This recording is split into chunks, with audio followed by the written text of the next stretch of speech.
Me gustaría a continuación invitar a Alejandro Ramos. Tenemos el gran honor y placer de tener a Alejandro Ramos con nosotros, que nos va a contar un poco la historia empresarial de él y de su familia y cómo han ido evolucionando pues para derivar en una suerte de familia empresaria con algunas de las estructuras que se han mencionado ya de forma incipiente. Alejandro, buenos días y Buenos agradecidos días, de tu participación y de tenerte con nosotros. buenos días a todos. Un poco antes de platicarles la historia familiar, esta historia sencilla que inició hace 30 años, los temas importantes que hemos aprendido en el Family Office de todos ustedes y de la comunidad Fox, tienen que ver con estos ejes de mantener el patrimonio de manera conjunta, porque cada vez que hemos visto familias que han dividido el patrimonio, han perdido oportunidades, han perdido fuerza y ha perdido valor monetario ese patrimonio. El otro tema que siempre se discute es el tema de las habilidades, o sea, qué habilidades tuvimos que aprender para manejar negocios tradicionales y qué habilidades tenemos que tener para manejar una empresa financiera. Y no son personas distintas, es prácticamente el mismo individuo que va teniendo este camino de aprendizaje, este camino de sabiduría que comentaba Guillermo, donde uno va adquiriendo conocimientos y se va rodeando de personas distintas, ¿no? En una empresa tradicional normalmente necesitas un director de finanzas que esté muy enfocado en el flujo de efectivo, en los resultados de la empresa, y en la empresa financiera necesitas un director de inversiones que vaya respetando la política de inversión que definió la familia y que sea experto en el mercado público y en inversiones privadas y en inversiones directas. Entonces, los equipos pudieran ser distintos, pero van dentro del mismo paraguas de la familia. Otro tema muy importante, por supuesto, el tema de la planeación es vital, el tema de la ejecución también es muy importante, pero la clave del éxito en todas las familias ha sido el tema de cultura, de los valores. Eliminar todos esos desgastes emocionales que tiene cualquier familia y disfrutar el viaje juntos, respetando a cada individuo, cada pasión, cada persona, ¿no? Entonces va a haber miembros de la familia que participen de manera activa en el despliegue de la oficina familiar y va a haber miembros de la familia que van a crear un dividendo simplemente para ellos seguir de alguna manera participando en esa familia, pero con sus viajes individuales, sus gustos, sus pasiones. Cada individuo lo tenemos que respetar, ¿no? Quiero platicarles un poquito de la política de inversión, de cómo hemos invertido en tiempos de crisis, los mapas que hemos hecho, generación de patrimonio para que si a alguien le sucede algo, los demás miembros de la familia tengan un poquito de visibilidad. Y por supuesto la siguiente generación, ¿no? Que yo he tenido un caso muy particular con mi hija Mariana y ahorita les platico un momento. Todo lo voy a intentar hacer en muy pocos minutos y van a ver una historia muy sencilla que se puede generar patrimonio por muchas circunstancias, por la ayuda de muchísima gente y por oportunidades que gracias a Dios se nos van presentando. Un servidor estuvo mucho tiempo en el seminario. Siempre digo, para quebrar un poco el hielo, que el gran reto en el seminario no es ni el voto de castidad ni el voto de obediencia, sino más bien el voto de humildad, porque como nos cuesta la humildad en este desarrollo. Después tuve la oportunidad de estudiar leyes en México y en Estados Unidos, y a los 24 años, presidente Salinas de Gortari visitaba Washington por primera vez ya como presidente, y a papá Bush. Era la inauguración de la embajada en la avenida Pensilvania. Se cambiaban de Barrio Latino a la avenida Pensilvania. Y yo estaba en ese grupo escuchando a los 24 años cómo iban a redimensionar la soberanía de los países para entrar en estos acuerdos de libre comercio. Empezaba todo el tema del consenso de Washington, el tema de poder apoyar y armonizar procedimientos para tener un mejor comercio internacional. Y me regresé a Texas a iniciar un negocio con todas las dificultades que tiene un joven de 24 años. No tiene recursos, no tiene oficinas, y empezamos una empresa de logística y de aduanas en la frontera. Y tuvimos maravillosamente la circunstancia de que 2 años después el Tratado de Libre Comercio con Estados Unidos se firmaba.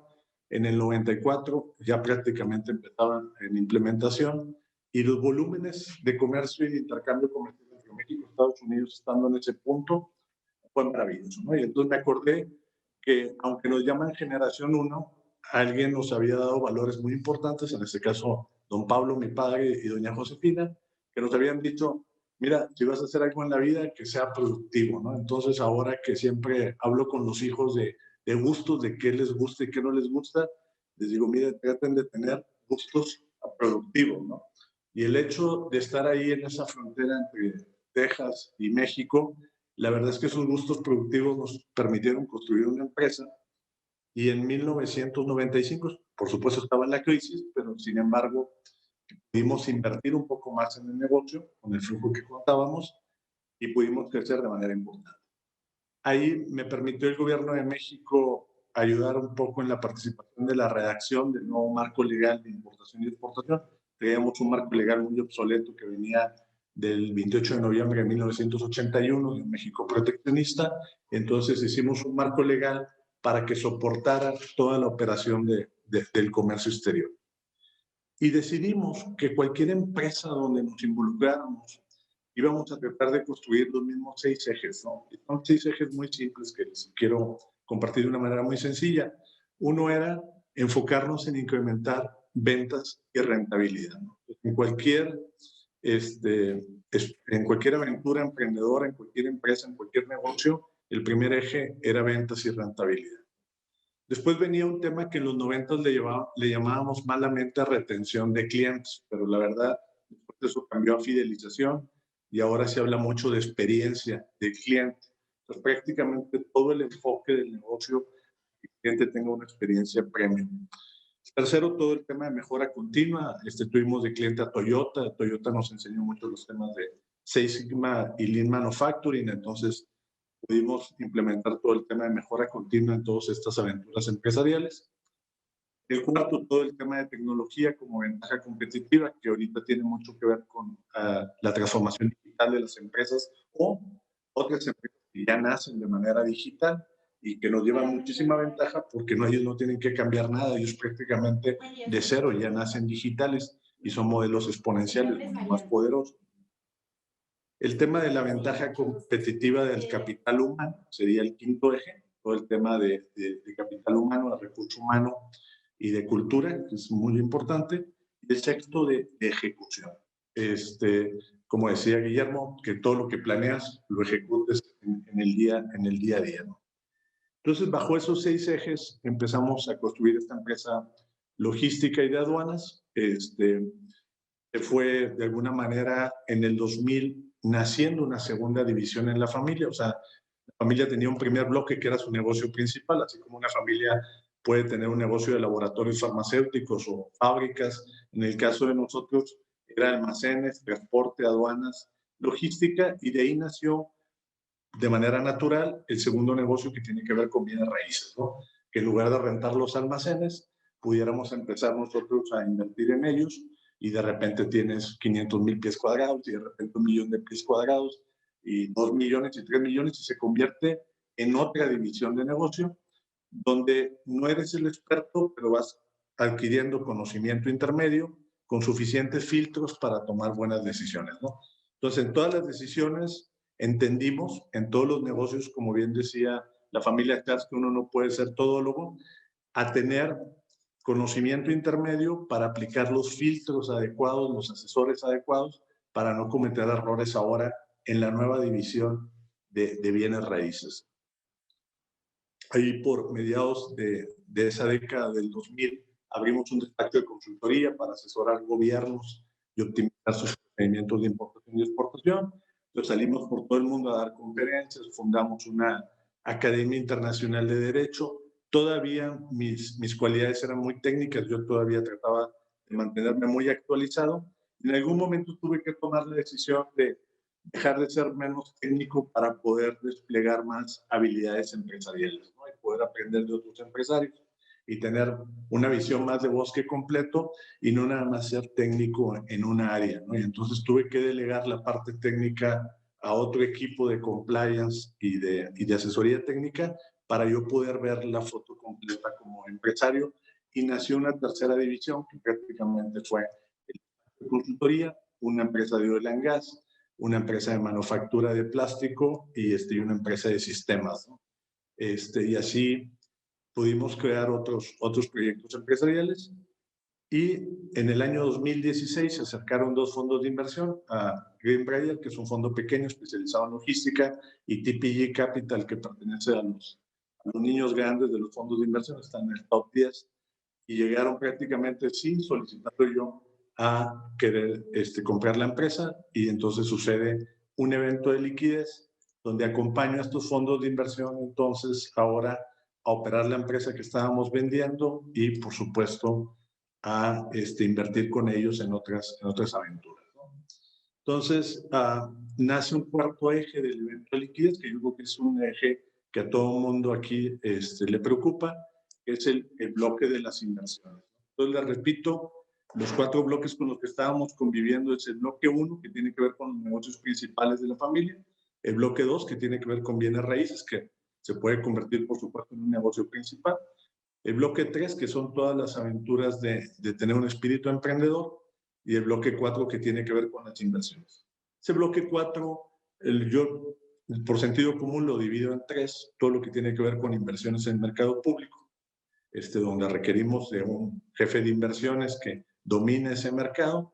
Por 20, 25 años que ha sido mi hobby leer todo el tema de inversiones en mercado público, sé lo que domina el tema de la inversión pasiva, pero en años como el año de COVID, la inversión activa nos da una ventaja competitiva importante para mover la aguja en el patrimonio familiar.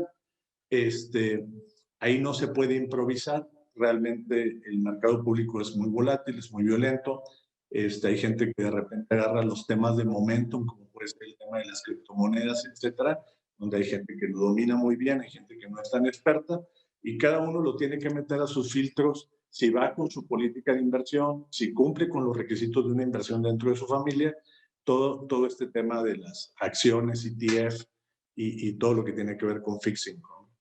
Por el otro lado, todo el tema de mercado de inversiones privadas, definitivamente aprendimos con los fondos de inversión la importancia del due diligence.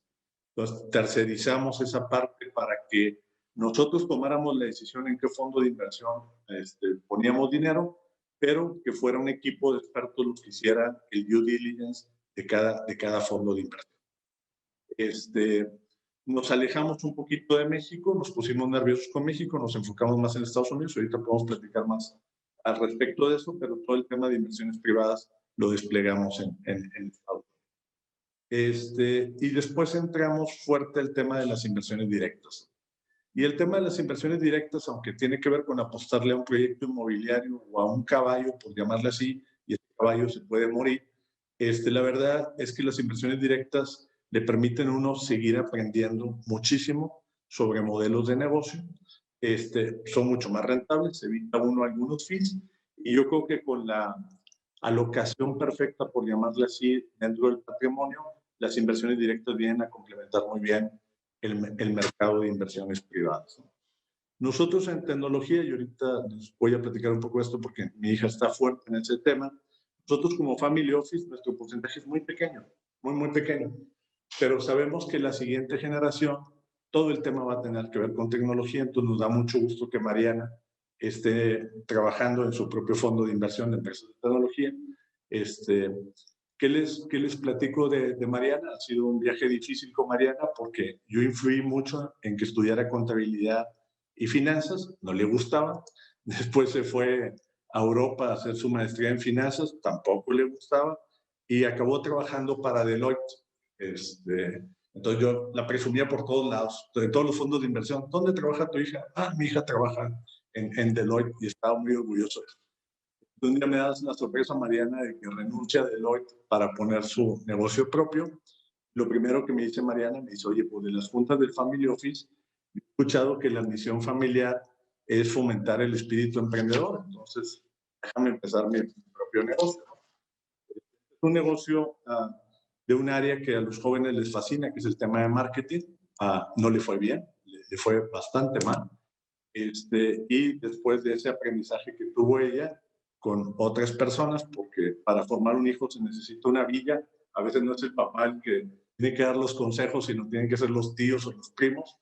Empezó un fondo de inversión de tecnología en Texas, ahí llevan ahorita un año en esa inversión, ese fondo de inversión de tecnología. Y espero que vaya muy bien, y aparte se me hace una excelente escuela como relevo, Mariana, en un futuro para liderar la oficina familiar. No sé qué más podamos platicar. Miguel, que creas que pudiera ser algún tema de interés para el grupo. Negociar con fondos de inversión, perdón, Miguel, cuando vienen los eventos de liquidez, cuando uno forma una empresa, tiene que cuidar mucho crear valor en esa empresa, ¿no? Para que tenga un valor ya sea para la siguiente generación o para un inversionista tercero, como me tocó el caso de llegar a un fondo de inversión. Ahorita en la pantalla están viendo este fondo que a veces no sé cómo quitarlo de la empresa nueva. Nosotros se nos vence la cláusula de no competencia este verano y estamos lanzando este nuevo proyecto de logística que va muy enfocado al tema digital y al tema de experiencia al cliente, ¿no? Nosotros aprendimos que cuando ustedes piden una comida o toman un Uber, tienen una experiencia digital formidable, o cuando compran en Amazon. Ayudamos un poco a Amazon en el tema logístico a entrar aquí a México, y le aprendimos mucho a estos amigos de todo el tema que tenía que ver con experiencia al cliente. Pero nos dimos cuenta que cuando las fábricas compran materia prima, maquinaria en China, en Europa, en Estados Unidos, esa experiencia no se vive, todo es manual. Se hacen muchas llamadas, entran muchos jugadores. Ya hay empresas muy inteligentes en Estados Unidos que están tratando de que también exista la misma experiencia digital, así como en el consumo, donde uno pide un platillo de 200 pesos y va viendo toda la secuencia y todo el tracking de cómo llega a la casa. Bueno, en la logística de las cosas importantes no sucede. Y ahorita el e-commerce nada más representa en Estados Unidos el 7.5%, pues todo el resto del comercio vive una experiencia digital eficiente, una experiencia de cliente. Lo otro que hemos aprendido en el tema de bienes raíces es que Texas y Florida están de moda.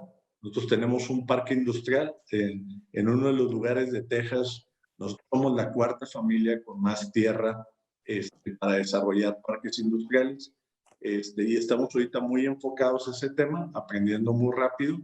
Tuvimos una junta con una familia de Fox ahora en Texas, Miguel, hace 2 días. Nos dio muy buena información porque ya nos dijo quiénes eran los niños grandes de los bienes raíces que están haciendo single family homes, que están dominando todo este boom que tiene Austin y Florida. Y la ventaja de Estados Unidos es que es tan grande que hay espacio para todos en el tema de bienes raíces. El tema es no ser el último en la cadena haciendo una compra emocional, sino más que todo ser un inversionista inteligente donde viene el rendimiento de manera importante con los fees correctos o de preferencia sin fees para poder hacer una inversión. Ahorita un almacén industrial en Texas, si ustedes invierten en él, he aprendido, porque nosotros tenemos bastantes pies cuadrados ahí, un rendimiento del 8-9%, hay impuestos a la propiedad, por supuesto, y son activos que, bueno, tienen que gestionar de manera directa para que sean eficientes en el costo. También hay fondos de inversión muy fuertes en el tema industrial que tienen rendimientos muy atractivos, pero ellos se deshacen de los activos a los 5 años, ¿no? Entonces, ahorita, yo le diría a Miguel que ahorita sería un poco la información que valdría la pena compartir. Extraordinario, muy bonita historia. Creo que puedo rescatar o podemos rescatar elementos de reinvención, puesto que la venta de la compañía logística exige reinventarse como familia, también de ambición, tener siempre hambre, ¿no? Eso es una característica de las familias exitosas. Inherentemente ya tienes la globalización, algo de lo que muchas familias mexicanas pues están trabajando ahora es globalizarse más todavía con las estructuras que veíamos antes. Tú de todos modos lo tenías desde el inicio porque empezaste a hacer negocios con Estados Unidos ya desde el inicio, pero eso es algo muy positivo. Quizá la pregunta es parte de tu ADN ser empresario, se ve a la legua, pero ¿hubo alguna discusión? Porque una familia cuando vende puede evidentemente vivir de los dividendos y hacer un family office, como varias de las familias aquí hemos escuchado que ya no tienen un negocio principal, sino el negocio es el family office. Pueden ser familias filantrópicas, pueden ser familias empresarias, crear una nueva jornada de empresarios como parece que puede ser tu hija. ¿Nos puedes contar un poco más de cómo fue ese debate interno o ese diálogo para determinar que sí, de todos modos, daba sentido seguir siendo una familia empresaria. En segundo lugar, hemos hablado un poco de la profesionalización de la gobernanza como una de las grandes tendencias. ¿Cómo están gobernando ustedes? ¿Qué gobernanza existe para todo lo que estás haciendo? ¿A quién tienes externo? ¿Qué comités tienes? ¿Qué consejos tienes al respecto en este sentido? Sí, somos una familia pequeña, Miguel, ahorita les platico de eso, pero lo más importante cuando llega una oferta a un negocio donde posiblemente uno no lo quiere vender, en ese negocio, como estaba platicando Guillermo, cómo construyó su despacho de consultoría, cómo se diversificó, ahí prácticamente está toda la pasión de uno, ¿no? Entonces, es un hijo ese negocio y desprenderse de él cuesta muchísimo, ¿no? Y habrá familias que es una decisión muy, muy difícil. Lo que siempre hay que pensar es que siempre se puede regresar, ¿no? A final de cuentas, uno vende un negocio, hay una cláusula de no competencia, 3, 5 años. 5 años es muchísimo tiempo. Cuando uno regresa al mercado es un mercado totalmente distinto, más a la velocidad que va, pero siempre se puede volver a construir. Si uno tiene el espíritu emprendedor, vuelve a generar otra empresa, ¿no? Y sí, nos costó mucho la decisión porque no estábamos buscando. La verdad es que los fondos de inversión son expertos en insistir, en enamorar, en hacer las ofertas adecuadas. La diferencia entre el mercado de fusiones y adquisiciones en México y en Estados Unidos el tema es muy práctico, ¿no?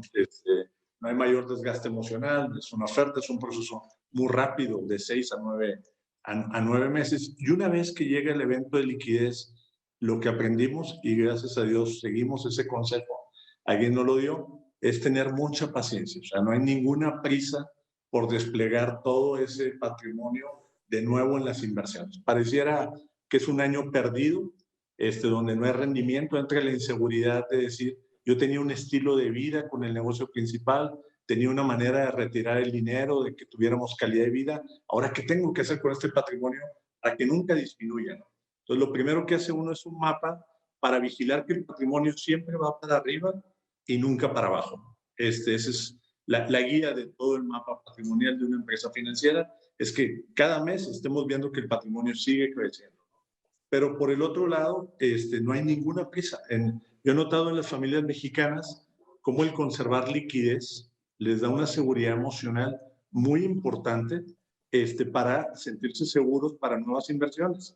Y cuando tomamos la foto nos damos cuenta que todo ese efectivo no está produciendo absolutamente nada de rendimiento. No pasa nada. Por unos meses, por un año, mientras se hace un buen plan de inversiones, no pasa nada tener estacionado el dinero un momento, no hay prisa. Porque entonces cuando hay prisa se cometen muchos errores. A todos los family office les caen una cantidad de proyectos impresionantes de inversión. Nosotros nos hemos alejado de todos aquellos negocios donde no vamos a controlar la administración. Como buena cultura latina, siempre queremos tener control de la administración. Y dos, tener los filtros adecuados, el conocimiento adecuado del negocio donde nos vamos a involucrar. Acabamos de comprar 2 plantas de manufactura en Estados Unidos, una en Tennessee y una en North Carolina. Lo primero que les digo es, esos estados son maravillosos en el tema de incentivos. El estado de Tennessee prácticamente nos dio el 80% de los fondos para hacer la adquisición, con el único compromiso de que mantuviéramos la cantidad de empleos y a 5 años la duplicáramos. Y el estado de North Carolina ahorita es muy, muy ventajoso. ¿Qué están haciendo estos mexicanos invirtiendo en Estados Unidos en plantas? Bueno, pues resulta que el tema de manufactura en Estados Unidos se ha vuelto otra vez importante. De que el 12% que representa de la economía está cada día más desarrollo de proveedores de manufactura en Estados Unidos por el pleito que se tiene Estados Unidos-China. Entonces, a nosotros se nos hizo muy interesante entrar al tema de manufactura y ahí vamos. La familia nunca había estado en el tema de fabricación, ya tenemos 5 años en él y estamos muy contentos. ¿Qué nos permitió invertir en eso? No meterle ninguna prisa a ninguna buena idea, ninguna mala idea, formar primero los comités que hablaba Miguel de gobernanza, generar una buena política de inversión, ser muy disciplinados en la política de inversión. Si ustedes dijeron que no iban a invertir en cierto tipo de negocio, que no se haga esa inversión. ¿Por qué? Porque para eso son las políticas, para justamente tener los límites y que ningún miembro de la familia, por más pasión, por más gusto, por más buena buenos amigos que tenga, no vayamos a hacer una mala inversión, porque aquí lo que no se vale es perder dinero, ¿no? La regla 1, la regla 2 del señor Buffett. Aquí lo único que tiene que pasar es que tiene que crecer el patrimonio, la familia va a crecer y va a haber mayores necesidades. De hecho, al alero de lo que dices, Alejandro, el último encuesta global de inversiones de Fox también revela que las familias que tienen esa disciplina de la que tú hablas, las que tienen comité de inversiones y o las que tienen investment policy, o sea, un simple anexo de política de inversión por escrito y por tanto una disciplina, tienen un rendimiento de 2-3% más al año que las que no lo tienen. Es decir, metodología y ciencia y formalización redundan en disciplina y por tanto en retorno. Fox tiene unos ejemplos maravillosos de política de inversión, porque a veces no vale la pena empezar de cero y tener referentes, cuando menos en el formato. Entonces, yo hace como 2 años le pedí a Miguel que me compartiera formatos de política de inversión y pudimos enriquecer y mejorar mucho la política de inversión de nosotros.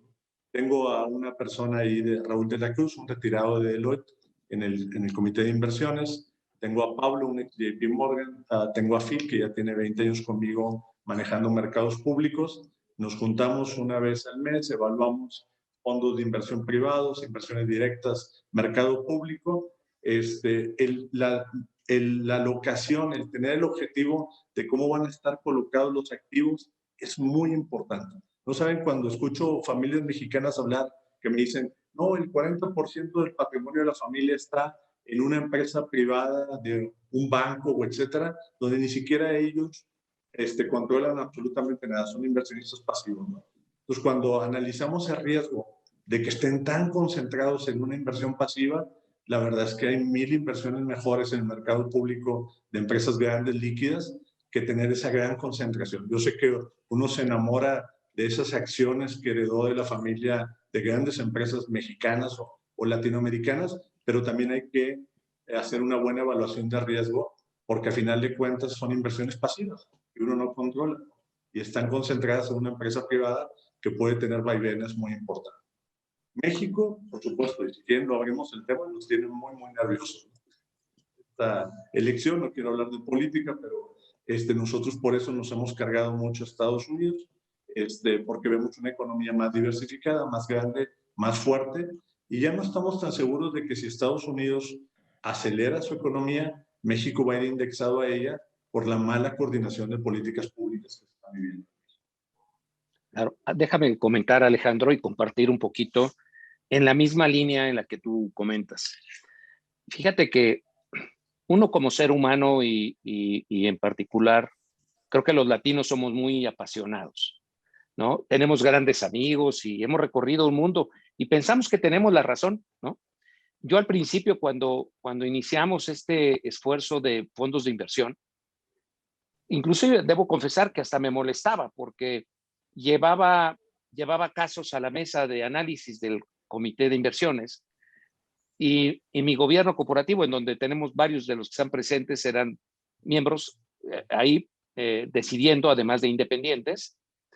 Y a veces la propuesta que yo presentaba en la mesa, que eran mis amigos, que yo había visto la evolución, pues no era la propuesta que ellos seleccionaban, ¿no? Y seguían analizando y me desesperaba a veces porque, como bien comentas, pasaban 2 años y teníamos dinero, ¿no? Y no lo invertíamos, ¿no? O sea, nos tardamos en tener 8 a 10 inversiones o empresas y para que pudiéramos hacer esas inversiones analizamos, no sé, Guillermo Eduardo no me dejará mentir, pero yo creo que unas 200, ¿no? Y yo les presenté 20 y de las 20 me votaron con 19, ¿eh? O sea, y entonces decía uno, bueno, pues estos chicos y estos jóvenes, porque bueno, uno se cree con experiencia, la capacidad, ¿no? Pues, ¿qué creen? O sea, ¿no? Pero no, a la larga me demostraron, y como bien comentas, Alejandro, que no hay prisa. Y me demostraron que haciendo cuentas iba a llegar el momento en que íbamos a invertir e íbamos a tener la mejor inversión posible. Claro, nunca nada es totalmente seguro, ¿no? Temas como la pandemia o tema como crisis en algún sector, pues eventualmente sucede. Pero si hacemos las cosas bien, el promedio general va a ser extraordinario. Lo que sí es cierto, como dice Miguel, es que hay que institucionalizarnos, hay que meter este comité de inversiones, nuestra gobernanza lo más depurado posible, tratar de tener independientes, porque todos como seres humanos nos apasionamos con algo y creemos que eso es lo correcto. Y aunque tenemos mucha experiencia, capacidad, hemos ido tal vez a las mejores escuelas, ¿no? Pues la realidad nos demuestra que puede ser que estemos equivocados. Y no hay mejor línea que poner a votación de grandes empresarios con mucha experiencia, pues lo que vamos a hacer para tomar la mejor decisión. Y de eso se trata todo, ¿no? Y a veces, Guillermo, esos grandes empresarios donde uno quiere pertenecer o donde uno quiere conectar, fueron otras circunstancias por las que tuvieron éxito totalmente distintas a las de tu familia. Entonces, el tema de la metodología y la disciplina es muy importante. Todas las empresas de tecnología que me presentan, todas son ideas maravillosas. Y disfruto mucho el viaje escuchando a todos estos muchachos con mucha sabiduría. Ya quisiera tener las habilidades tecnológicas, técnicas y espíritu emprendedor de ellos, pero muchas tienen alto índice de mortalidad, muchas no tienen viabilidad financiera. Y la única manera de decirlo directo es con un comité de inversiones y saber que no es buena idea invertir ahí. O sea, la primera lógica es, ¿por qué le vas a meter dinero a un caballo cuando le puedes apostar a 10 caballos al mismo tiempo? Entonces, va a haber, nosotros invertimos en un marketplace, se llama Portelo, se lo recomiendo mucho, por supuesto. En Portelo tenemos un porcentaje importante de la empresa, pero es un caballo. Y de repente estamos con Andy en Nueva York con 10 caballos en un fondo de inversión que se llama River Park y me da mucho mayor seguridad o le colocaría más dinero al fondo que a esa empresa en particular. Claro, el espíritu emprendedor nos mueve a estar apoyando ese tipo de proyectos, ¿no? El otro eje que se me olvidó mencionar, por supuesto, es el tema de la filantropía, el tema del impacto social. Somos generaciones distintas, todos aquí. Entonces, la verdad es que la gente joven nos ha enseñado muchísimo con el tema de inversiones sustentables, ¿no? Y ahí estamos viendo que también hay mucha rentabilidad. O sea, ya nos lo está demostrando la data de cómo las inversiones sustentables tienen mayor rentabilidad y no es un tema nada más de romanticismo, de estar siendo solidarios. Totalmente de Muchas acuerdo. gracias, Alejandro. ¿Preguntas, comentarios para Alejandro? Abrimos un poco el piso para que todos puedan comentar o participar.